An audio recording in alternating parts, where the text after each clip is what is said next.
Welcome to CharityVillage Connects. Today we're discussing the pressing need for the nonprofit sector to embrace technology to survive and thrive in the future. Joining us today is Joy Robson, co-founder of Data for Good. Data for Good is a national organization created to help empower social change makers and Canadian communities to use data to help solve some of their most challenging problems and better deliver on their missions. Welcome to the podcast, Joy. Thank you. Thanks for having me. I wanted to start by letting you give us an introduction to the kind of work that you do at Data for Good and how the organization got started. Well, happy to. Now that we're a national not-for-profit with 9 active chapters across the country, there's a lot to tell. The essence of what we do is a bit of talent matching. So we attract tech and data talent to our organization, and then we work with not-for-profits, other not-for-profits, since we ourselves are a not-for-profit, NGOs, charities in the social purpose sector to help fill a skills gap that they typically have. And not all of them have this gap, mind you, but enough do that our raison d'etre still resonates within the sector. And that gap that you're talking about, what's the nature of that gap? The nature of it is that there's been a tremendous amount of technical innovation, information age innovation that's happened, I would say, in the last 40, 50 years. And that we see it in the for-profit world. We see how much technology has changed our lives. Data and the application of data has changed our lives. And organizations that are in the for-profit sector, the Fortune 500s, they can afford to continue to innovate and employ and get the latest and greatest tools to keep using this powerful new resource. Even governments are more equipped to work with this new age that we're in.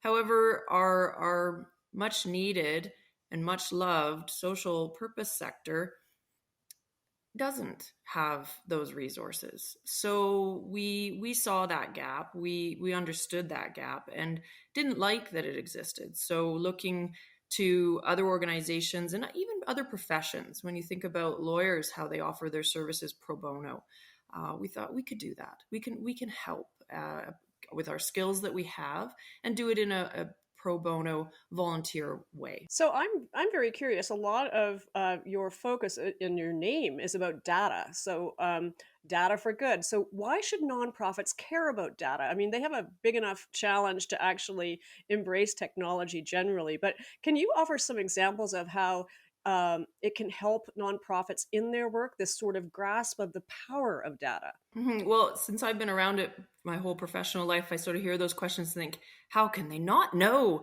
the power and purpose of analytical and statistical work for business and operational intelligence? However, that's really easy for me to see and see why. But the best examples come from case studies of peers. When they see someone like the Red Cross or the United Way or other organizations that maybe are closer to home for them, the Terry Fox Foundation or Second Harvest, and they start to see how a colleague or a peer organization has used data to advance their mission and their ultimately what their cause is. So we try to explain how some of their peers have worked with data and find examples that are relevant to them as a way to open the door and take away some of the sting or the intimidation of what may be new for them. So you actually match up professionals, technology professionals, experts in, I guess, analytics and digital data, and match them to the organizations that you work with. Is am I understanding you correctly? Is that how you work? Exactly. We're a bridge. We're a bridge between two uncommon worlds. And we try to train our volunteers and help our volunteers and attract volunteers that can operate that way, that they aren't so focused on jargon or they're not so myopic in their worldview that they can't appreciate what our partner organizations are trying to achieve. And we're lucky in the sense we do continually attract some amazing volunteers, people that are ready to learn, people that are ready to look at things differently than maybe their formal education has provided them. Well, can you talk about your involvement with the Canadian Centre for Nonprofit Digital Resilience? That's how I actually learned about Data for Good. Can you give me an idea of how what your plans are or what your current work with the centre actually are? Certainly. I mean, I think there, because now we've been around. Well, for me, this all started in 2012, so it's almost 10 years for me this October. But I think what it comes down to is there's a like-mindedness at work, and there's a bit of a birds of the feather element to our involvement. Because when I look at where they focus on community engagement, so do we. We're engaging with our volunteers, we're engaging with other not-for-profits and in the social sector, trying to bring people together, work together, and achieve shared goals. And then information analysis. Well, that's the obvious part of who we are. That's the key thing people maybe think of us, is that information analysis part. And then the open source technology. I love that the center exists now in such a formal way, because I would say even 10 years ago, it was the early days of what people call the open data movement, where certain people in government were saying, hey, we've got a lot of great data that could be really useful in the civics space, and we should maybe open it up to people so that people who have the skills to make sense of it or impact their communities can do so, and we aren't the gatekeepers holding back on that. So I loved what was going on in the open data movement. I loved seeing the emerging civic tech space. I looked to the south, and our inspiration DataKind there, they were also partnering with the group Code for America, where they were saying the government sector needs our best and brightest new graduates to come in and innovate within government so that our infrastructure is resilient. We hate hearing these stories about foreign agents and foreign actors impacting our key infrastructure. And Code for America said the only way to fight back is to get the skills in our systems, into our world. And I love now, here we are, 2022, we have Code for Canada. They work with the government, and they're doing exactly the same thing, but for Canada. And all of this is just great for me to see after 10 years that people have come together, seen the need, and are actively addressing it. So, when we look at the average nonprofit out there, we know that many of them are currently collecting data. They are using technology and through various means are collecting data. But although their approaches can really vary in sophistication, but in your opinion, are nonprofits generally making good use of the data they collect? What are you seeing out there? Well, I would never criticize them, because I know how stretched a not-for-profit can be, in terms of wearing many hats, trying to do it all, and constantly up against fundraising issues, or keeping the lights on and keeping hope alive. So I would never criticize whatever stage they're at, and I think it truly depends on the organization itself, because as we all know, or if we've spent any time in the social sector, you can have really established charities. They practically run like Fortune 500 companies. They have an executive suite, they have a management level, they have governance, and they have solid funding. So when you're at that point, what you can do with data is different than what you can do when you are a community organization, and maybe not even a soliciting not-for-profit. So when we work with organizations, the first thing we try and understand is where they're at, and it varies. A good example remember and enjoy talking about is here in Toronto. There's a organization called the Sentinel Project, and they are doing fascinating work around crisis awareness, prevention of genocide, early warning alert systems in the developing world. And they're based in Toronto. And we worked with them because they had already started building their own, and this is early days. This is 2014.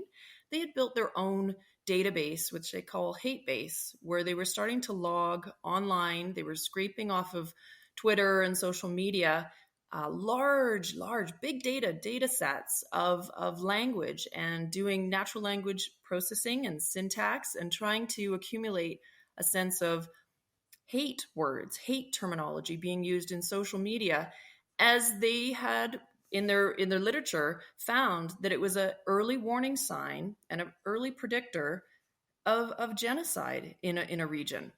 So just very advanced, and they had an API, an application interface to connect into that database, and they weren't a large organization, they still aren't, but they had some key people who were technically savvy able to build some tools like that. So we could hit the ground running with them. Other organizations aren't at that point, and that's okay. We can start wherever they're at. So I guess these strategies are about not just making decisions and creating a strategic plan, for example, maybe about anything, a donor base. It could be about, as you say, that database on hate speech. But it's really about being able to put it to strategic use to make informed decisions for leaders of those organizations, I assume.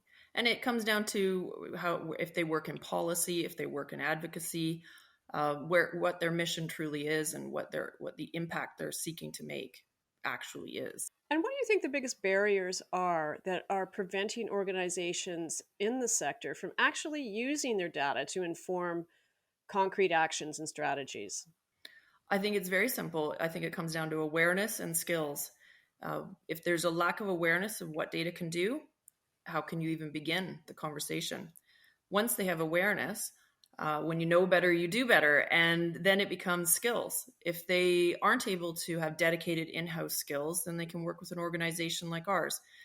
My favorite outcome is after they've worked with an organization like ours, seeing the power and the impact that the data work can have, is hiring the skill set in-house. And that has happened. That's happened for DataKind, and that has now happened for Data for Good, where after an event, the organization said, this is important. We're actually going to invest in this internally now, from now on. Right. And so obviously they've seen the light. They've gotten the sort of evidentiary proof that they need, that data is important, and they are taking concrete steps to bring it in-house to kind of build out that capacity within their organizations. Exactly. I like that. See the light. Yeah. And what about the nonprofit sector as a whole? Is there anything that you've sort of seen as indicators in the Canadian sector in particular where we're seeing an evolution or change? Yeah. Again, looking over the last decade, definitely there's been growth and change and improvement. Some of my favorite tools are data maturity models, because they'll baseline and assess where an organization is at and where they want to go next. And it gives them a bit of a path, a journey to follow. But I think that the organizations in Canada that I see popping up and investing in the space, in the sector, is also encouraging. So I think the literacy level has gone up in the last 10 years. And I think that the sector's belief, it has also gone up. Well, I think if we get back to practicalities, and I guess in their minds, the leaders of organizations may be asking, can they get started with data collection right away, or should they have certain digital processes in place first before they commence this journey? Mm-hmm. The perfectionist in me says, yes, get the process in place, do it right. Do it right or don't do it at all. However, another part of me that's more innovative and entrepreneurial and willing to test and trial and learn through trial and error says they're probably already collecting data in multiple ways that they may not even realize that is actionable. So when you work with a true data scientist, analyst, machine learning, AI professional, they can see your data points. They know where data is coming in and data is going out, and they can begin there. And so typically, like what might you see in terms of examples of data that an organization may have, but they're not really aware of its existence, or that it has the power that it has.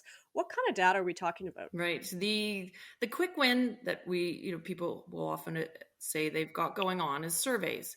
And that is a quick win. It's low hanging fruit. We can do something with that. We can either modify an existing survey or design a new survey that's relevant to their operations and their goals. I actually love operational data. They may not realize how much they're collecting just already through their accounting systems or their transportation and logistics systems. So I like that category myself. But fundraising often is the first ask because it's so top of mind for many organizations. And they will more often than not say, oh, you can help us with fundraising. And we'll say, yes, we can.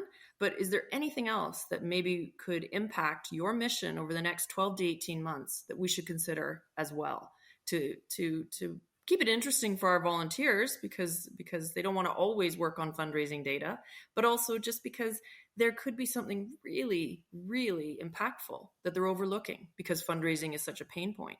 Well, what kind of data is generally the best for nonprofits to start with if they're beginning this journey? Is there some common quick wins? You talked about fundraising, but I'm assuming even a donor base would be a valuable database. Maybe you could fill in those gaps that I can't even see. It would. The donor base, it can come in many forms depending on the organization. It may be a really sophisticated CRM system, a customer relationship management system. It could be an Excel spreadsheet. It could be something worse than an Excel spreadsheet. So I'm not going to judge where an organization is at, because anything that's in paper format can be digitized. Anything in digitized format can be cleaned up and turned into something machine readable. All is possible with time and effort and skills.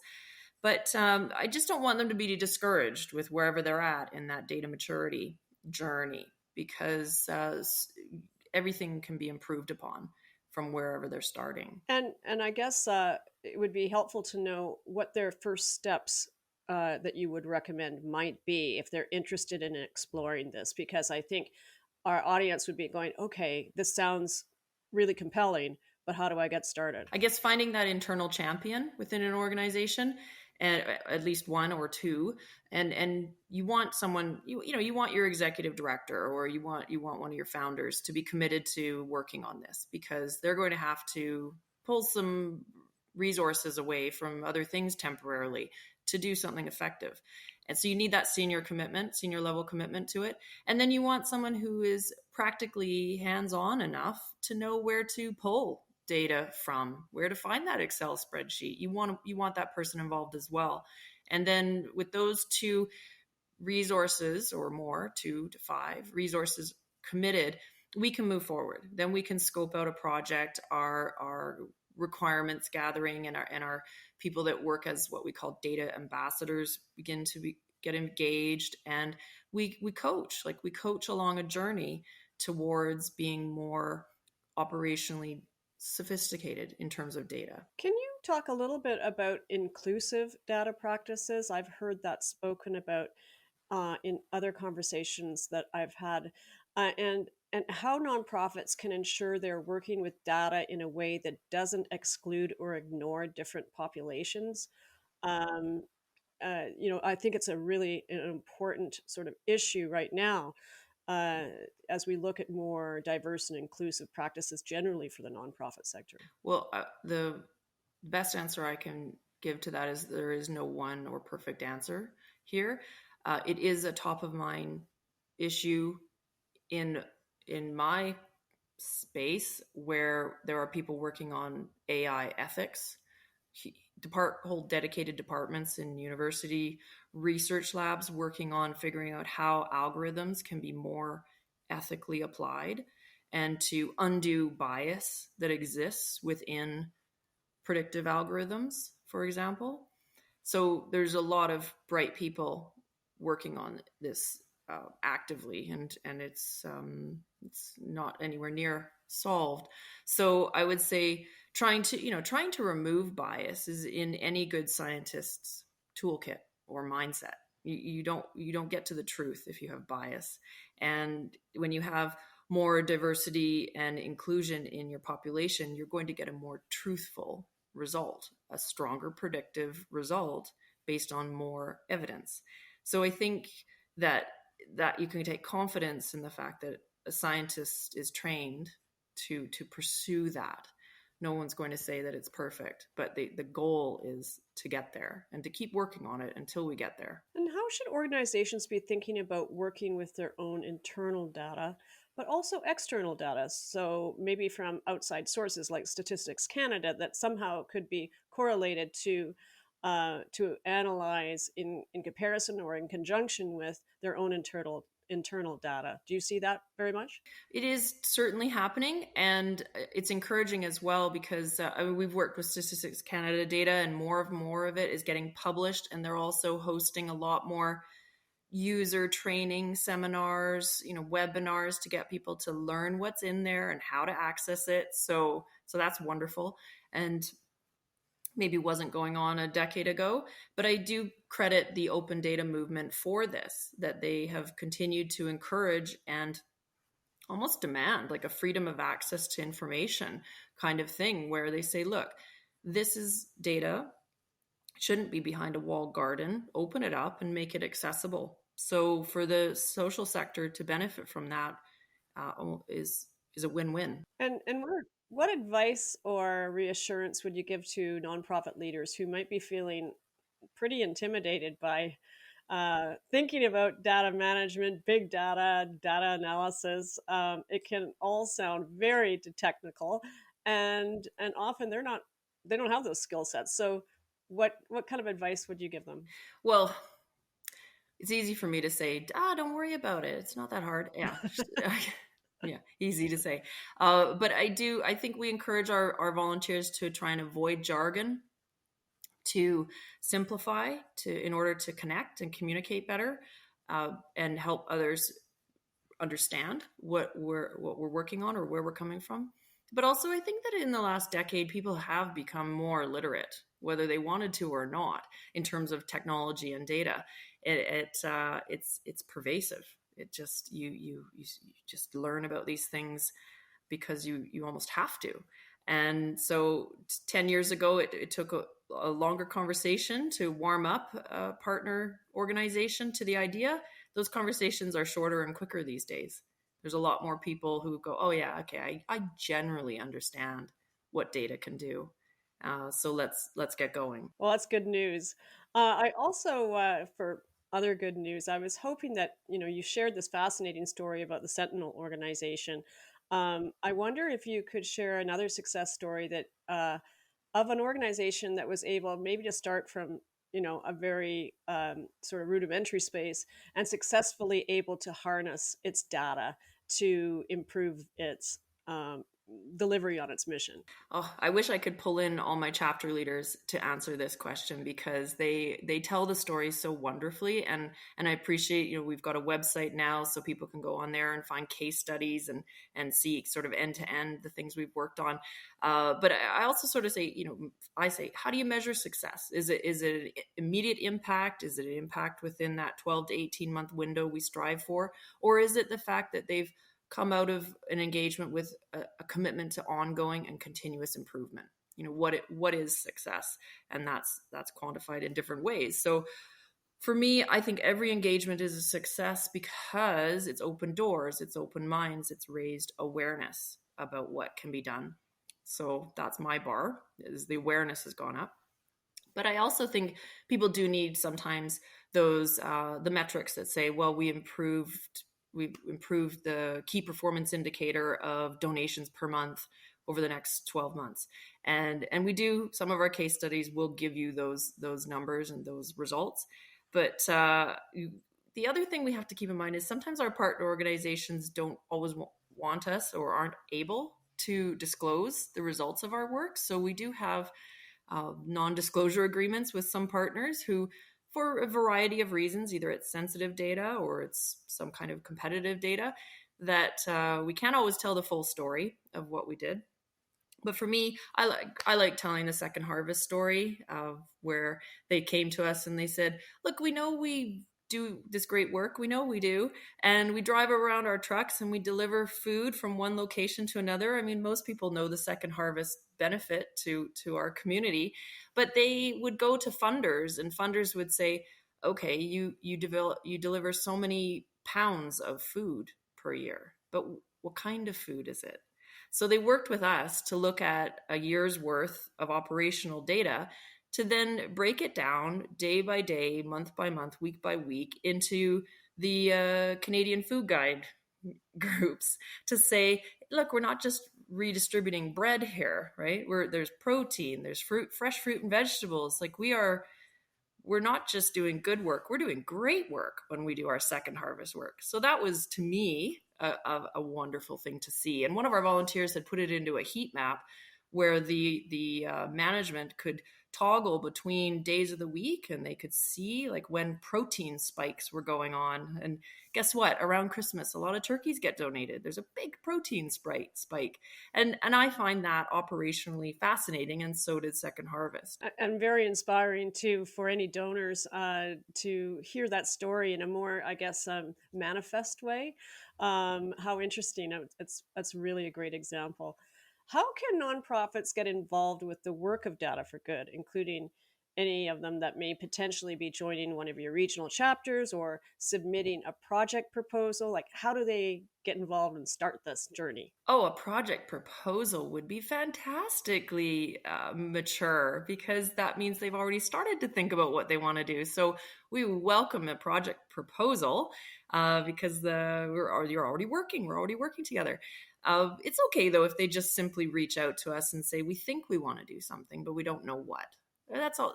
We could start there too, but I would encourage them to, before reaching out, just sit down and start to think what they might want to do, and look at some of our case studies if they need inspiration, or look at DataKind's case studies for inspiration. There's a lot of inspiration out there now after 10 years. So yeah, reach out if you're not ready to do that homework, but do the homework and send a proposal, and we will thank you for already being on it. Well, Joy, I want to thank you for sharing all your insights and the great work that Data for Good is doing to work with the sector to embrace data and tech to build resilience for the future. I'm so pleased that CharityVillage Connects can bring it to the sector to tell your story about the kind of work that you're doing to help them. So thank you again for your insights and advice. I know it will be so helpful for nonprofits across Canada. Thanks for joining Oh, us. thanks very much, Mary. Appreciate your time as well.